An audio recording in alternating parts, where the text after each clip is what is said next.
It's mid-September and it's raining again. In fact, it's been raining every day for the last 2 weeks. But here on the coast of British Columbia, that's not only normal, it's necessary.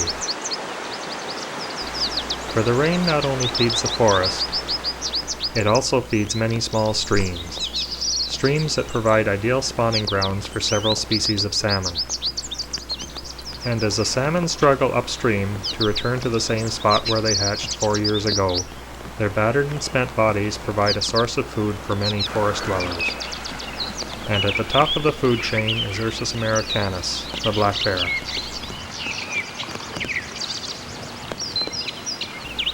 But there are stories that this forest, and the rivers that drain it, is home to another, a very rare animal with pure white fur the natives call the spirit bear.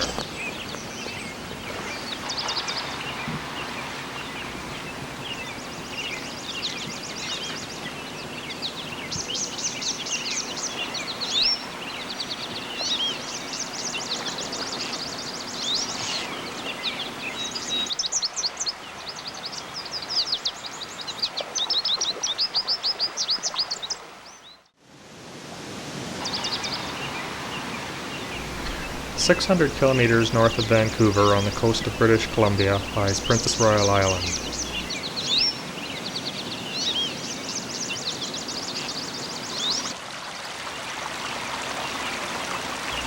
It is a place of trees and mist and rain. A collection of plant and animal life dependent on one another for survival. It is impossible to remove one part of this forest ecosystem without greatly affecting the total system.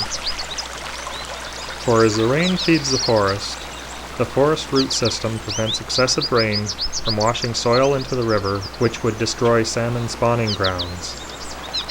And as a riverbed free of soil and silt is vital to the spawning salmon, the salmon is vital to other creatures, such as the raven, the eagle, the wolf, and of course the black bear.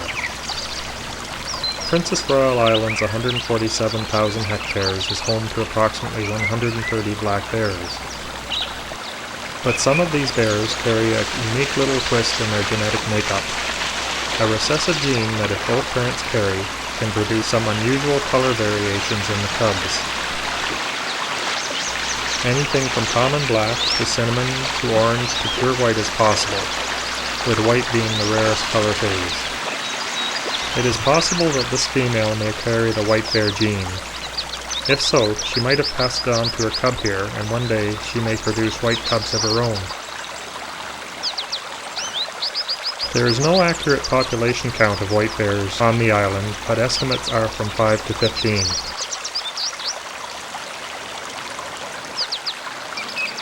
With the size of the island, this gives each white bear about 10 or 20,000 hectares in which to hide.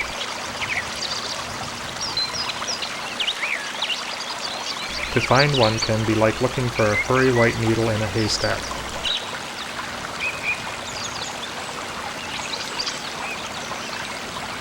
But in the fall, salmon attract bears to rivers, and this narrows the search area considerably. But the white bears won't come looking for you. You have to go where they are. So each morning after breakfast, we head up the river to the salmon spawning beds.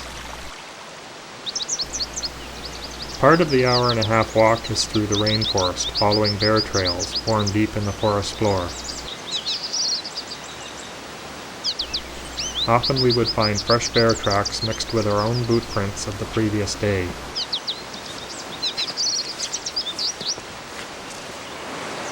But sometimes the bear trails disappear or head in the wrong direction, and it is easier to travel in the river itself.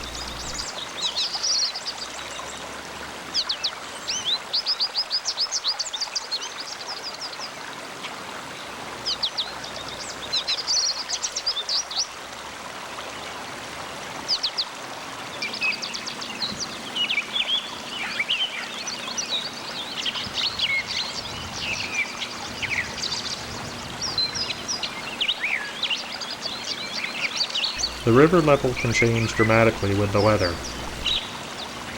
Heavy rains can raise the river level several feet, making travel impossible.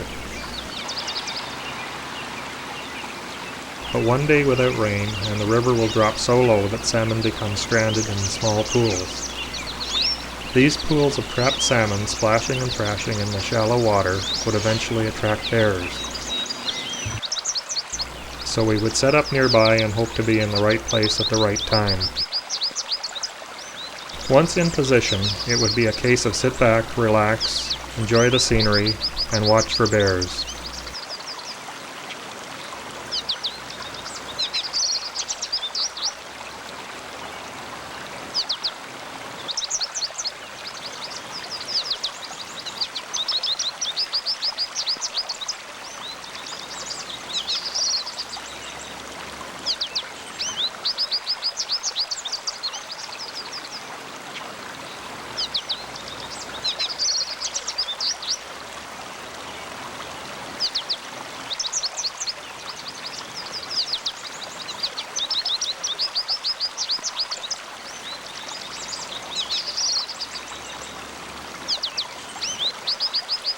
Finally, after several hours, some activity along the shore, but no white bear, just a female taking her cub for a stroll along the riverbank.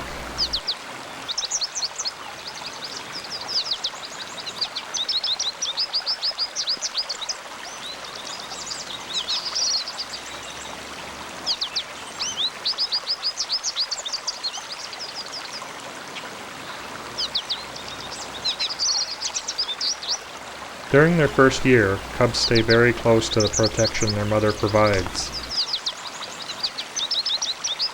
But as he gets older, he also gets braver, and starts exploring on his own, leaving Mum farther and farther behind.